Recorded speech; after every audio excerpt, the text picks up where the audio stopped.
Badagoela herri gogo bat euskararen alde egitekoa, eta 22. korrikan Donostian metatu zen indar horrek jarraitu du 23. ere, bai Irunen eta bai Baionan bertan. Euskara bera indartuta atara da eta zelan ez aipatu azterketak euskaraz kolektiboa bera bebai. Erabaki gendunean aitortza egitea 23. korrikaren bitartez, gero pixkanaka ezagutzera emonda eta egia da lasterketa osoan zehar, 11 egunetan zehar, jaso dauen babesa eta Euskal Herri luze zabalean ezagutzera emoteko oso baliagarria izan dela korrika hau.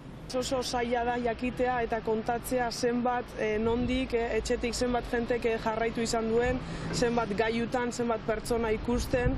Orduan parte hartzeko modu asko dauz, atzo Baionan jente asko egon zan, baina Euskal Herri osotik ere jarraipena zabala izan zan. Irudiak ikusterik besterik ez dago, plaza nola bete zan, jentearen erantzuna zein izen zan, goizeko lehenengo orduetatik Baiona beteta, guneetan ere, eskaintza izugarria musikaldetik, otorduetarako hainbat toki, programazio zabala, oso ondo.